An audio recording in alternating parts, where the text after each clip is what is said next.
रजनी को बहुत प्यार करता था, पर रजनी हमेशा चुपचाप ही रहती थी। वो ये शादी नहीं करना चाहती थी। उसे तो हमें था, अपने इस सपने को वो नहीं पूरा कर पाई। रजनी, बहुत ही बढ़िया फिल्म लगी है, कल देखने चले? नहीं जी, कल मुझे बहुत काम है, मैं नहीं जा पाऊंगी। अच्छा तो कोई बात नहीं, संडे को चलते हैं। देखिए, मुझे फिल्म देखना पसंद नहीं है, आपको जाना है तो चले जाइए। नीरव को मना करके रजनी वहां से चली जाती है और अपने बैग को खोलकर उसमें बंद पड़े ब्रश और कलर्स को देखकर रोने लगती है। रजनी, कुछ तुम्हारी पसंद का? जी, मुझे नहीं जाना, मेरी तबीयत ठीक नहीं है। रजनी वहां से चली जाती है। नीरव को समझ नहीं आता कि रजनी उससे इतना दूर क्यों रहती है। वो जब भी उसके साथ वक्त बिताना चाहता है, रजनी कोई ना कोई बहाना बना देती है। एक दिन घर पर कोई नहीं था।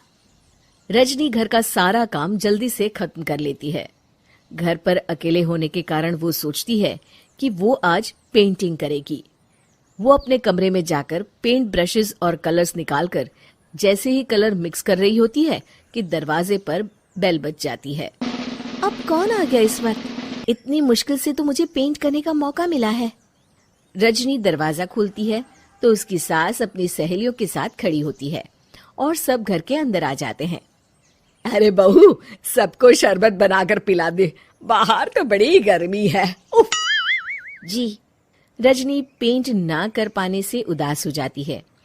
उसे गुस्सा भी आ रहा होता है कि उसने इस शादी के लिए हाँ क्यों कह दी। वो रसोई में जा रही होती है कि उसकी सास उसे रोकती है। बहू, सबके खाने का भी इंतजाम कर लेना, आज का लंच तो ये सब यही करेगी। हाँ। रजनी बिना कुछ कहे रसोई में चली जाती है, सबके लिए खाना बनाती है। सब खाना खाते हैं और रजनी घड़ी देखती है कि ये सब कब जाएंगे ताकि वो अपनी पेंटिंग कर सके। जब शाम होती है तब सब चले जाते हैं अपने घर। अरे बहू, सब तेरे खाने की तो बहुत तारीफ कर रहे थे, सबको बहुत अच्छा लगा खाना। आपको मुझे सुबह बताना चाहिए था ना कि आपकी सहेलियां आ रही हैं। पता भी है कितना वक्त लगा सारा खाना बनाने में। अरे बहू, तू ऐसे कैसे बात कर रही है मुझसे? तो और कैसे बात करूं? मैं इस घर की कोई नौकरानी नहीं हूं कि इतना काम करूंगी।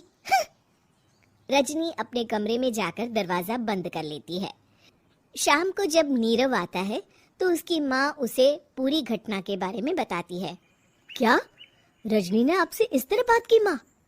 हाँ, और पता नहीं उसे क्या हो गया है, शाम से बाहर भी नहीं आई है। मैंने तो कई बार आवाज दी, खाना भी नहीं खाया उसने। तू ही बात करके देख ले बेटा। नीरव अपने कमरे का दरवाजा खटखटाता है। रजनी, दरवाजा खोलो, मैं हूँ। रजनी दरवाजा खोलती है और फिर वापस जाकर अपने बिस्तर पर लेट जाती है। रजनी, माँ से बात करने का ये क्या तरीका है? मैंने कोई गलत बात नहीं की है। अरे तुम क्यों ऐसे बर्ताव कर रही हो सबके साथ? क्या तुम इस शादी से खुश नहीं हो? रजनी कुछ नहीं बोलती।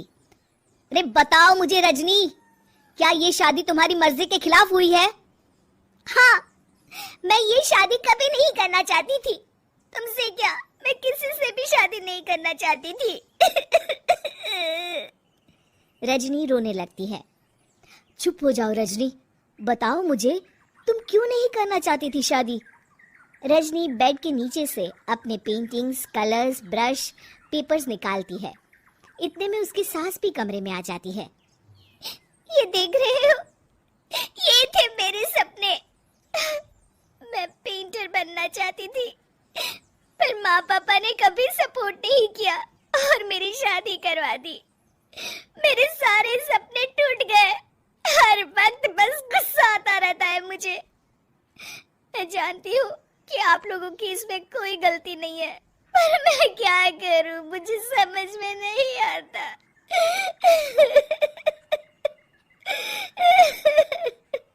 रजनी फूट फूट कर रोने लगती है। मुझे माफ कर दीजिए, आप दोनों के साथ मैं बहुत बुरा बर्ताव कर रही हूँ। अरे रजनी बेटा, चुप हो जाओ तुम। नीरव पानी लेकर आता है। ये लो पानी पियो और शांत हो जाओ। रजनी पानी पीती है और उसकी सास पेंटिंग्स देख रही होती है। अरे नीरव, हमें तो पता ही नहीं था कि हमारी बहू कलाकार है। अरे कितनी अच्छी पेंटिंग्स बनाई है, देखो तो। ये वाली तो मैं अपने कमरे में ले जाऊंगी। आपको ये पेंटिंग्स अच्छी लगी? अच्छी नहीं, बहुत अच्छी लगी। और तुमने हमें बताया क्यों नहीं? तुम जब चाहे पेंटिंग कर सकती हो रजनी। हम तुम्हारे सपनों को पूरा करने में तुम्हारा पूरा साथ देंगे। हाँ बेटा, हम कला की कद्र करते हैं। हम कलाकार तो नहीं, पर मुझे गर्व है कि मेरी बहू एक कलाकार है। रजनी, नीरव और सास तीनों हंस पड़ते